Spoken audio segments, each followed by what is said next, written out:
The engine sat on its cradle like a verdict already signed.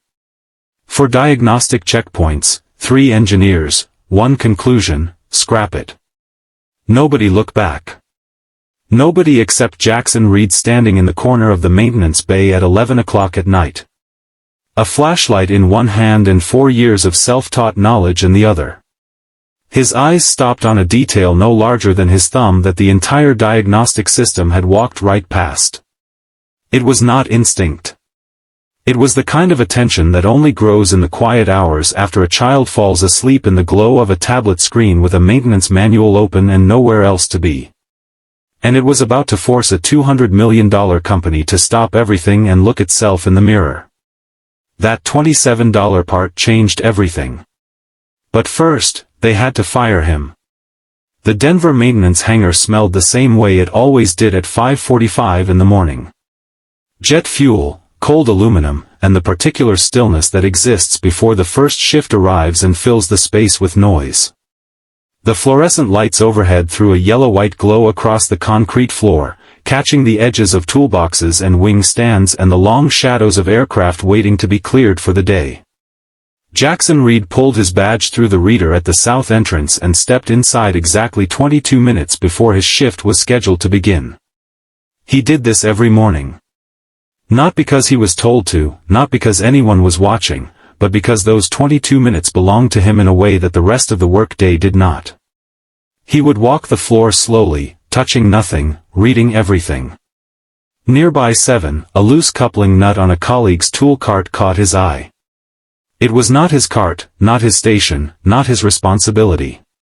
He picked up the wrench, tightened it, replaced the wrench, and kept walking. That was Jackson Reed. He was 29 years old and had been working as a Level 3 aircraft maintenance technician at Skybridge Regional Airways for 4 years, since the week after his wife's funeral. He did not think of the timing as meaningful.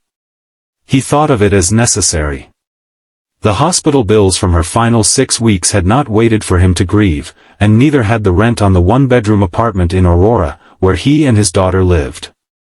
And so, he had taken the job because he knew engines, and because Skybridge was hiring, and because standing still felt worse than moving. His daughter, Bonnie, was 6 years old and slept deeply in the way that small children do, as though the world outside her bedroom had nothing to do with her yet. On mornings with before dawn, he would place her lunch in the refrigerator and leave a small folded drawing on the counter beside it, a rabbit, a cloud, a lopsided star, and then close the front door quietly and drive to the hangar in the dark. He did not wake her. He told himself she needed the sleep more than she needed the goodbye. Skybridge Regional Airways operated a fleet of 40 aircraft out of Denver International and served 23 secondary markets across the Mountain West and Southwest. It was not a large carrier by national standards, but it was profitable. It had a clean safety record, and it had been growing steadily for 6 consecutive quarters under the leadership of Evelyn Marsh, who had taken the chief executive position at 32 after her father's retirement and had spent every day since proving that the succession was not a gift, but a result. She was 34 now, and the company's current fleet modernization program, a structured plan to replace or overhaul the oldest third of the aircraft over 18 months, was her signature initiative. She had presented it to the board with 3 hours of data and walked out with full authorization. The program gave the company forward momentum. It also, as it turned out, created the conditions for everything that followed. Adrian Cole had been director of operations at Skybridge for 7 years. He moved through the hangar the way certain people move through rooms they consider beneath them, in a fitted suit, badge clipped to his lapel without. The standard technician lanyard, never touching the aircraft, always appearing near decisions that involved large numbers. Jackson had noticed him the way you notice a recurring variable in an equation, present, significant, not fully explained. When Adrian walked through the maintenance floor that morning while Jackson was finishing his pre-shift walkthrough, he did not look at the equipment. He looked at the schedule board. Then he looked at the clock. Then he walked away without acknowledging anyone on the floor. The quarterly performance review cycle was 3 months out. If Jackson achieved a level 4 rating, his annual salary would increase by $9,000, enough, combined with what he had managed to save, to finally close the gap on what remained of his wife's hospital debt. He did not talk about the debt or the second job he worked on weekends doing mobile oil changes in apartment parking lots. He tightened loose nuts that were not his responsibility and read engine manuals past midnight and arrived 22 minutes early because that was the only kind of person he knew how to be. N4471 came back to the hangar on a Tuesday evening with a crew write-up that read in the precise and understated language of aviation documentation, Engine 2 anomaly observed during cruise phase, Denver to Salt Lake City. The captain had described an irregular vibration in the starboard engine lasting approximately 40 seconds before the instrumentation stabilized on its own. There had been no emergency, no diversion, no injuries. The aircraft had landed normally and the crew had filed their report before heading to the hotel. By the time the evening shift picked it up, the machine was in Bay 11 with its cowlings open and 2 technicians running the standard FedEx diagnostic sequence. The results came back in sequence. First test cycle, compressor stall protection activated. Second cycle, same result. Third cycle, same. The system generated its automatic classification, unrecoverable, and the decision chain was set in motion. The technical meeting the following morning was held in Conference Room B on the second floor of the operations building, a room with a dry erase board, a projector that flickered every few minutes, and a long table with 12 chairs. Cameron Walsh, the chief maintenance officer, ran the meeting. He was 38 years old, careful with language, thorough in process, and genuinely competent at the administrative architecture of aircraft maintenance, the sign-off chains, the documentation protocols, the regulatory filings. He presented the FADEC data clearly. 3 consecutive test cycles, identical fault pattern, automatic system classification as unrecoverable. The manual supported the finding. The documentation was clean. He moved through the slides without hesitation, and the room received each point with the nods of people who have no basis to disagree and no incentive to try. Adrian Cole sat at the head of the table. He was not listed on the meeting agenda. He had simply arrived, taken the chair at the end, and placed his phone face down in front of him with the particular stillness of someone who does not need to perform authority because they already possess it. When Cameron finished, Adrian asked a question shaped like a question but functioning as a direction. Given the timeline pressure from the modernization program, and given that a complete replacement resolves this cleanly, is there any technical argument against proceeding with procurement? Cameron said there was not. The other engineers around the table said nothing. The silence in that room cost $4,200,000. The engine was classified as scrap. A purchase order was initiated for a refurbished CFM56-7B unit from Meridian Engine Solutions, for $1,200,000, with a 30% deposit due within 72 hours and an 11-week delivery window. The room agreed this was the correct outcome and dispersed to their next obligations. Jackson sat in the second-to-last row, one of 2 Level 3 technicians present, included because he had been the lead inspector on N4471's most recent maintenance cycle. He held a printed copy of the diagnostic report on his lap and read the numbers in sequence as Cameron spoke, and something in the pattern caught the edge of his attention the way a slightly out-of-tune note catches a musician's ear. Not loud, not wrong enough to name immediately, just present and persistent and refusing to go away. He raised his hand. Adrian Cole turned to look at him with an expression of complete professional patience.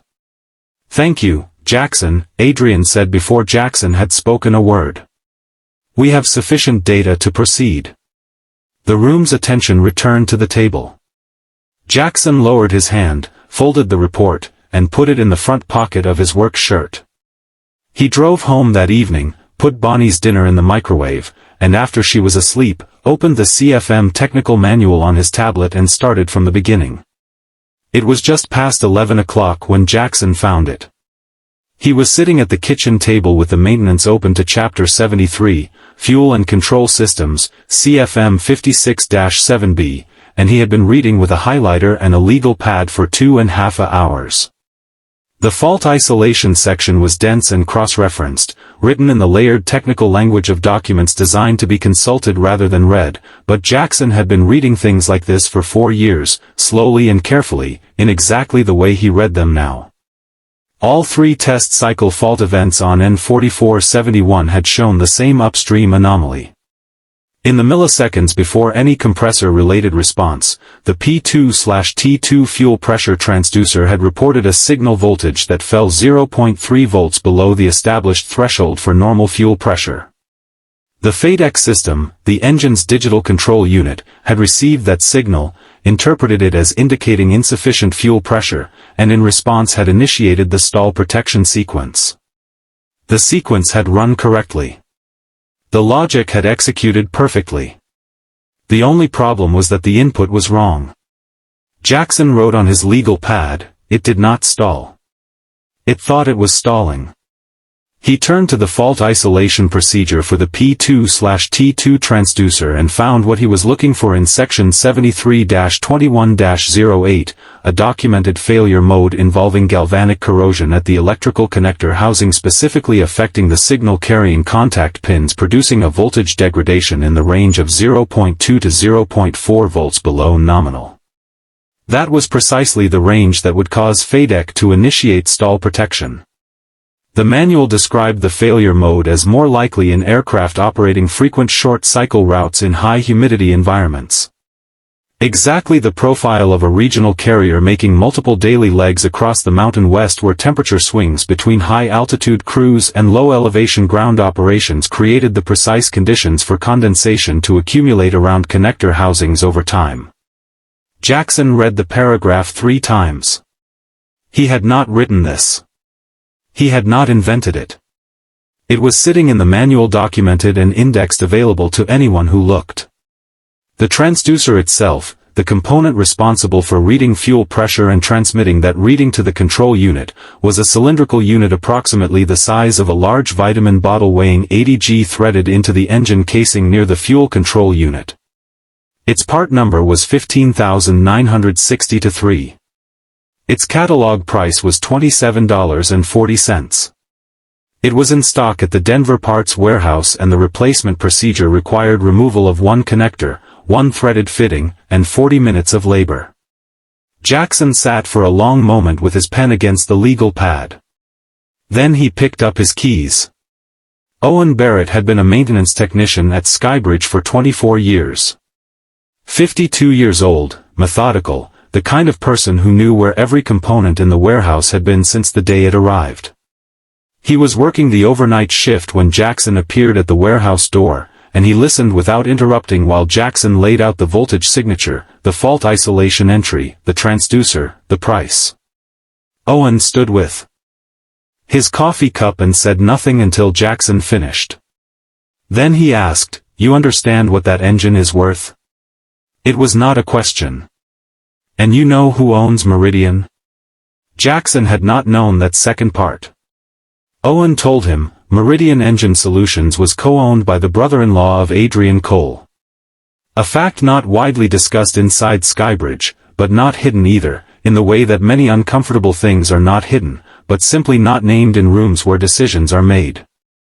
Owen led Jackson through the warehouse to the staging area where the engine sat on a transport cradle, tagged for shipment to a disassembly facility the following week. Jackson found the transducer housing with his flashlight and examined the connector. Even under limited light, the corrosion was visible. A pale blue-green oxidation on both signal pins, the characteristic color of galvanic degradation between dissimilar metals in a moisture-rich environment. He connected a multimeter to the connector pins and measured the electrical resistance. The reading was 12% above specification. In a component whose entire function was to transmit a precise analog signal, a 12% resistance variance was not an anomaly, it was a failure. The entire diagnostic sequence, every fault event, every protective shutdown, every piece of data that had been presented in Conference Room B, had been generated not by a failing engine, but by a failing sensor smaller than his fist that cost less than a dinner for 2. He photographed everything. The corrosion under the flashlight with a ruler in frame, the multimeter display with the connector attached, the part number stamped on the housing, and finally the tag on the engine cradle, the one that said scrap. Then he drove home, wrote up his findings on 4 pages of engineering paper with careful cross-references to the fault isolation manual, and was asleep before 3 o'clock in the morning for the first time in a week. He submitted the report the next morning through the standard internal technical review process. The correct form, the correct routing, 4 pages of findings with 12 photographs attached, delivered to Cameron Walsh's inbox by 7:15. The subject line read, Request for Secondary Diagnostic Review, P2/T2 Transducer Fault Isolation, Engine Number 7B4471-2. He had taken care with every word. The terminology matched the maintenance manual exactly. The fault isolation section reference was included. The part number and measured resistance variants were clearly stated, and the photographs were labeled and sequenced. It was, by any technical standard, a thorough and professionally constructed document. He filed it and went to work on the brake assembly in Bay 4. He did not hear from Cameron Walsh until the afternoon. The response arrived at his workstation by 2:30. A formal written notice citing 3 specific procedural violations: unauthorized access to a restricted storage area outside assigned shift hours, physical contact with equipment classified as pending disposal without supervisory authorization, and generation of unofficial documentation without standing to conduct a review.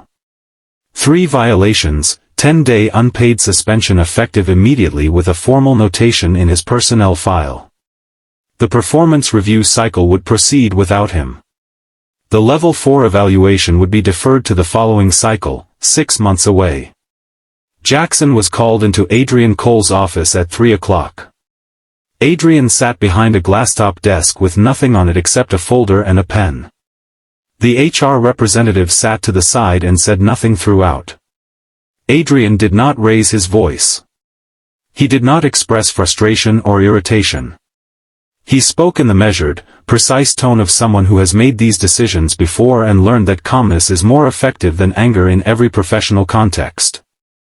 He outlined the 3 violations methodically, acknowledged that Jackson's interest in the technical outcome was understandable, and expressed appreciation for his commitment to fleet safety. Then he pushed the suspension notice across the desk. "The company values your contributions," he said. "We hope to have you back in a productive capacity following the review period." Jackson looked at the paper, then at Adrian.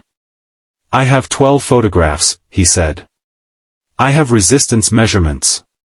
The transducer is corroded and it was generating false signal data. The engine is not damaged." Adrian folded his hands on the desk. "The engine has been assessed by qualified personnel through the established diagnostic protocol," he said. "The outcome was appropriate to the findings." Jackson said nothing for a moment. He looked at the notice again. Then he said, "How much of the deposit has already cleared?" Adrian did not answer. He gestured toward the door with the small conclusive movement of someone ending a meeting they were always going to end. Jackson walked out of the operations building and stood in the corridor looking through the floor-to-ceiling window that faced the main apron. 40 feet below, an aircraft was being pushed back from the gate for an afternoon departure. He could see the tail number from where he stood. One of the fleet's older 737s assigned to a short western regional route. He had worked on that aircraft. He knew its maintenance history and its last 3 service cycles. He stood at the window for approximately 90 seconds watching it until it turned onto the taxiway and disappeared from his line of sight. The suspension meant no income for 10 days, a personnel record with adverse notations, and a performance cycle reset that pushed the Level 4 evaluation back 6 months. Someone had read 4 pages of documented technical findings, looked at 12 photographs of corroded connector pins and responded not with a technical answer but with a procedural penalty. He was not surprised in the way people are surprised by things they did not see coming. He was surprised in the way people are surprised by things they had hoped